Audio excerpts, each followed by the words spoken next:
Estamos de volta com o nosso terceiro bloco, que é o último bloco dessa nossa primeira aula aqui. Serão 2 encontros, tá bom? Nosso terceiro bloco, e a gente avança no terceiro bloco para o terceiro tema, uma questão cobrada pela FGV em 2024, que se relaciona ao contrato de transporte, e especificamente a súmula, que é bem antiga, que é a súmula 145 do STJ. Olha o que me diz a súmula 145 do STJ. No transporte desinteressado, de simples cortesia, o transportador só será civilmente responsável por danos causados ao transportado quando incorrer em dolo ou culpa grave. Opa, pera lá. Vamos entender isso aí. Primeira dúvida que se estabelece na análise dessa súmula. O contrato de transporte, ele pode ser gratuito? Essa é uma pergunta interessante.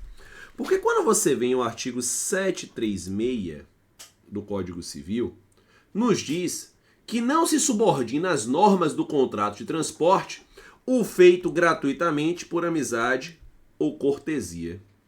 Ou seja, o transporte, para se submeter ao regramento típico de contrato de transporte do nosso Código Civil, ele precisa ser oneroso. Oneroso. Mas aqui tem um detalhe importante. Quando a gente fala em oneroso, a gente está tratando de um transporte que tenha sido efetivamente remunerado ou no qual haja, parágrafo único do 736, ou no qual haja as chamadas vantagens indiretas, ou no qual haja as denominadas vantagens indiretas. Ou seja, se houver remuneração indireta, aquele transporte ele é tido como oneroso. Por exemplo, esse é um exemplo real. Amanhã eu estou indo para Fortaleza, dar aula lá em uma pós-graduação. Chegando lá, uma pessoa vai me pegar no aeroporto, me levar para o hotel, depois me pegar no hotel, levar na faculdade que eu vou dar aula, etc. Se houver um acidente nesse trânsito, nesse percurso, o regramento aplicável aqui é o regramento do contrato de transporte. Porque esse transporte não é gratuito. Por mais que eu não esteja remunerando aquele sujeito para me levar e me buscar, há uma vantagem indireta envolvida. Ele está me levando porque eu estou indo dar uma aula para o curso, não é verdade? Que ele obviamente trabalha ou presta o seu respectivo serviço. Agora, situação diversa é o transporte por amizade. Amizade, cortesia, que é a famosa carona. A famosa carona, né? Então imagine que eu peguei um amigo meu e dei uma carona. Não tô saindo aqui de minha casa agora, quando tô saindo pegar minhas filhas na escola, vou sair já já. Tô saindo aqui, vejo um amigo meu aqui embaixo. Pô, Lúcio, tá indo pegar as meninas na escola, você me dá uma carona? Me deixa ali no caminho? Dou. E aí ele entra. Pois bem, a carona, o transporte feito sem nenhum tipo de interesse jurídico, por amizade, cortesia, não se submete ao regramento do contrato de transporte. E aí fica... E como é que fica a responsabilidade civil nessa situação, então? Vai ser guiada pelo quê? Aí há dois embasamentos importantes. O artigo 392, que é um artigo genérico que fala sobre responsabilidade civil em contrato benéfico, que é outro contrato gratuito, bem como a súmula 145 do STJ. O 392 me diz, olha, nos contratos benéficos gratuitos, responderá por simples culpa o contratante a quem o contrato aproveite. É quem pega a carona aqui, né? E por dolo, aquele é quem não favoreça. É quem dá a carona. Então, se eu tô dando a carona, eu só respondo por dolo. Eu dolosamente bati o carro, eu estava embriagado, dolo eventual, bati o carro, a pessoa se lesionou, responderei por dolo. Quem tá pegando a carona, vai responder por culpa. Beleza. Tá aí. E a súmula 145 vem nessa linha também. No transporte desinteressado de simples cortesia, o transportador só será responsabilizado por danos quando incorrer em dolo ou culpa grave. Pronto, beleza. Então, professor, já que a gente está falando de transporte, né, me tira duas dúvidas, Luciano, de assuntos que costumam cair em prova. Primeira, e se for efetivamente um contrato de transporte oneroso, paguei uma transportadora, empresa aérea ou transporte de carga, como é que fica essa responsabilidade civil dessa transportadora? Meus amigos, ela é bem potente, viu? O artigo 737 do Código Civil me diz que o transportador está sujeito a horários e itinerários previstos, sob pena de responder por perdas e danos, salvo motivo de força maior. Se a transportadora se comprometeu a me levar de Salvador para Fortaleza amanhã, eu vou voar para Fortaleza amanhã, saindo de Salvador às 14h35, chegando em Fortaleza às 16h30, é isso que está escrito na minha passagem, ela tem que me levar para Salvador, para Fortaleza nesses horários. Tem que obedecer horário, itinerário, e por isso ela responde por atraso de voo, por isso ela responde por extravio de bagagem, e assim por diante. Você tem aqui uma responsabilidade que é objetiva, porque geralmente se configura essa relação de consumo, e uma obrigação que é de resultado. Ela tem resultado. Tem que obedecer os horários e itinerários. Luciano, ainda sobre contrato de transporte, uma questão muito usual em prova, é como é que fica a responsabilidade na desistência por parte do passageiro. Olha, se ele desiste antes de começar a viagem e informando em tempo da passagem ser renegociada, artigo 740, ele tem restituição do valor da passagem. Claro que a gente pode ter retenções de taxa de administração, óbvio, né? Mas ele tem direito a essa restituição. Se já iniciou a viagem, aí ele desiste no meio, viagem de ônibus, né? Não vai até o final, desiste no meio. Em tese, ele tem restituição do trecho não utilizado, se comprovar que outra pessoa foi transportada no lugar. Então, desci no meio da viagem, alguém entrou em meu lugar, essa pessoa pagou, né? Por esse trecho, eu tenho indenização pelo trecho não utilizado. Eu não tenho direito a reembolso se eu deixar de embarcar, ou seja, desistir no momento do embarque, né? O famoso no-show, não apareci, tá? A não ser que eu comprove que outra pessoa viajou no meu lugar. E aí eu tenho restituição do bilhete utilizado. Beleza. Interessante que o parágrafo 3º diz que o direito de retenção aqui da transportadora seria só de 5% da importância, né? A título de multa compensatória, sabe que a jurisprudência ela progride um pouco nesse percentual. Beleza? Vamos ao nosso tema de número 4 agora. Foi prova aí da FGV da magistratura em Goiás. A gente vai tratar agora sobre condomínio edilício e dano causado por seus empregados, fora do horário de expediente, mas em razão do trabalho. O STJ entendeu, RESP 178-7026, Rio de Janeiro, Paulo de Tarso Santos Severino, que o condomínio responderá. O condomínio responderá. E em 2022, outra questão da FGV de magistratura, agora de Minas Gerais, caiu o entendimento do STJ aqui do RESP 130-8830 do Rio Grande do Sul, no sentido de que há dano moral decorrente de mensagem com conteúdo ofensivo inserida no site pelo usuário, né? Perdão, o dano moral decorrente de mensagem com conteúdo ofensivo inserida no site pelo usuário não constitui risco da atividade do provedor de conteúdo, de modo que não há responsabilidade civil objetiva do 927, parágrafo único, para fazer a leitura correta aí da emenda. Pois bem, esses dois julgados aí que vieram na nossa coletânea nos conduz a estudarmos e visitarmos as hipóteses em que há responsabilidade civil objetiva no direito brasileiro. Porque perceba você em casa, a gente aqui nos blocos anteriores já viu que para a configuração da responsabilidade civil, invariavelmente, eu vou precisar de 3 requisitos, né? Conduta humana, dano ou prejuízo e nexo de causalidade. São os 3 requisitos que eu preciso para a configuração da nossa responsabilidade civil. Conduta humana, dano ou prejuízo e nexo de causalidade. Ok. Mas a gente sabe também que, na regra geral no Brasil, a responsabilidade civil ela é subjetiva. Ou seja, além da conduta humana, do dano ou prejuízo ou do nexo de causalidade, eu vou precisar da chamada culpa lato sensu. O que é a culpa lato sensu, Luciano? É aquela que engloba tanto o dolo como a culpa stricto sensu, aqui entendida por negligência imprudência e imperícia. Então, para você compreender bem, para toda e qualquer hipótese de responsabilidade civil, já vimos nos blocos anteriores, 3 elementos gerais da responsabilidade civil haverão de estar presentes: conduta humana, dano ou prejuízo e nexo de causalidade. Ok. Se eu estiver trabalhando ainda com a regra geral da responsabilidade civil subjetiva, além da conduta, do dano e do nexo, eu preciso da culpa. E eu falo aqui da culpa lato sensu, que pode ser o dolo, que é a intenção de lesionar, ou a culpa stricto sensu, que é a negligência, imprudência e imperícia.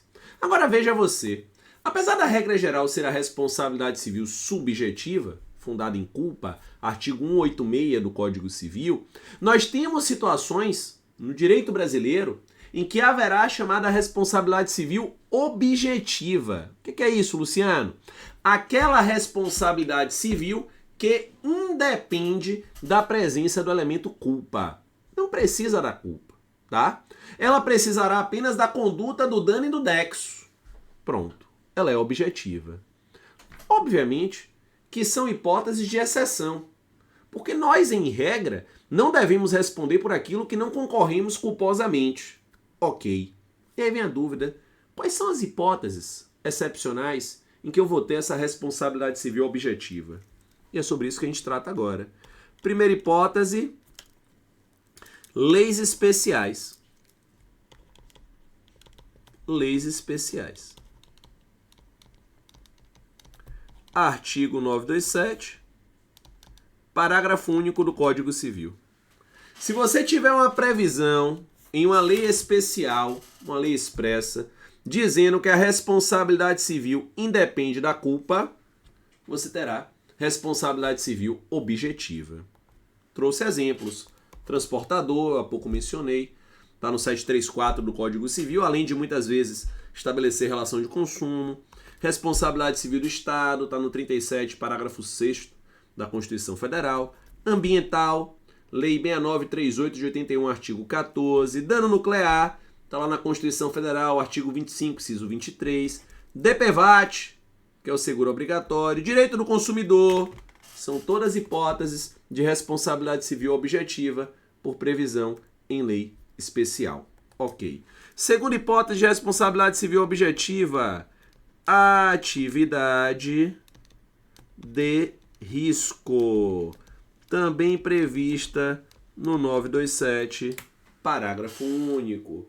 Atividade de risco, também prevista no 927, parágrafo único. Sempre que o magistrado verificar que a atividade é de risco, a responsabilidade civil será objetivada por ele. Então perceba que é o magistrado quem vai verificar se aquela atividade é ou não é de risco. E em sendo de risco, imputar a responsabilidade civil objetiva. Galera, qual é aí o norte, o farol, né, para o magistrado perceber se aquela atividade é ou não é de risco? Então, qual é o norte? Qual é o farol? O enunciado 38 do Conselho da Justiça Federal nos diz que a responsabilidade fundada no risco da atividade configura-se quando a atividade normalmente desenvolvida pelo autor do dano causar à pessoa determinada um ônus maior do que os demais membros da coletividade. O que é que nos chama a atenção aqui? Atividade de risco não é risco social. Não é risco social. Beleza? Então esse papo de que viver em Salvador é arriscado, então morar em Salvador é uma atividade de risco. Salvador é minha cidade, por exemplo. Não. Esse é o risco social. Viver em grandes centros urbanos é arriscado. Ao sair de casa eu posso ser atropelado, ser roubado, tomar uma bala perdida. Isso é risco social. É o risco de se viver em sociedade. A atividade de risco, ela se configura quando o sujeito se expõe a um risco acima dessa média social. Sujeito, por exemplo, que trabalha em grandes alturas. Olha, além de todo esse risco que eu narrei para você há pouco, ele trabalha lá em grandes alturas. Ele pode sofrer um acidente a qualquer momento. Obviamente que ele tem ali uma atividade de risco. Claro que se ele sofrer um dano, é possível que a responsabilidade civil desse empregador por esse acidente do trabalho seja objetiva. Claro, seja objetiva. Aliás, houve uma grande discussão sobre isso, né? Porque a Constituição Federal, artigo 7, inciso 28, e o próprio STF, na súmula 229, dizia que a responsabilidade civil, dizem, né, que a responsabilidade civil do empregador por acidente de trabalho exigiria prova de culpa ou dolo. Entretanto, a doutrina, enunciado 377 do CJF, e o recente tema do STF 932, nos indicam que se há atividade de risco, o magistrado pode sim impor a responsabilidade civil objetiva ao empregador. Porque, na verdade, o artigo 7º da Constituição Federal, ele traz uma pauta mínima de direitos ao empregado. Nada impede que a gente progrida naquela pauta mínima e dê tutelas diferenciadas, tá? Então, diante de uma atividade de risco, o magistrado determinará responsabilidade civil objetiva. Beleza. Terceira hipótese aqui de responsabilidade civil objetiva é o chamado abuso de direito, artigo 187 do Código Civil. Abuso de direito, também denominado como ato emulativo. Abuso de direito ou ato emulativo. O que é isso? O artigo 187 do Código Civil, ele nos diz, olha o que ele nos diz, que é ilícito, comete ato ilícito, o titular de um direito que ao exercê-lo excede manifestamente, gente, não é qualquer excesso, excede manifestamente seus fins econômicos, sociais, decorrentes da boa-fé, decorrentes dos bons costumes.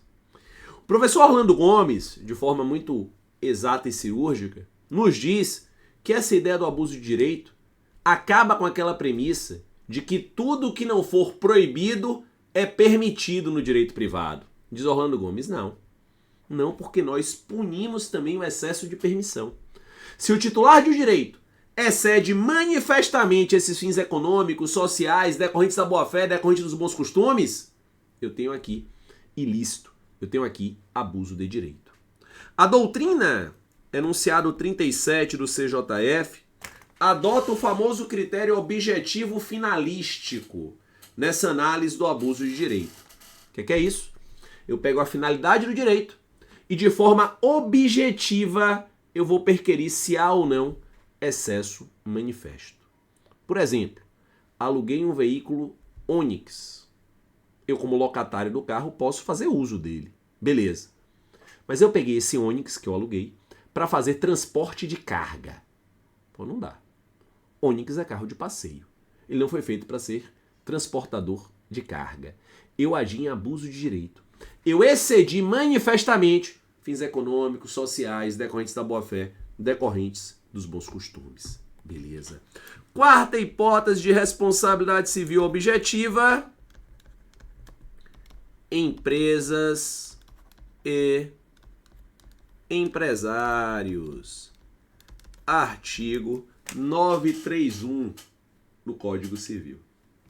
Empresas e empresários, artigo 931 do Código Civil. As empresas, os empresários respondem objetivamente pelos danos causados pelos produtos postos em circulação. Geralmente quando eu falo isso em sala de aula, alguém fala: Luciano, esse artigo não serve para nada. O CDC já traz isso. O CDC traz. Mas o CDC só se aplica em relação de consumo. Esse artigo não. Então ele tem aplicação interessante. A doutrina nos diz ainda que esse artigo, em certa medida, abraça a chamada teoria pelo risco do desenvolvimento. O que é isso? Se eu sou empresário ou empresa, ainda que eu tenha todas as autorizações estatais para funcionar, se no exercício daquela atividade houver dano, por exemplo, se descobriu que o celular causa tumor no cérebro, eu respondo, mesmo com todas as licenças e autorizações. Eu assumo o risco do desenvolvimento.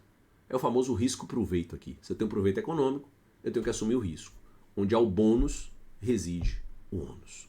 Mas, meus amigos, eu tenho ainda uma quinta hipótese de responsabilidade civil objetiva, que é aquela trabalhada nos julgados, que é a responsabilidade civil indireta.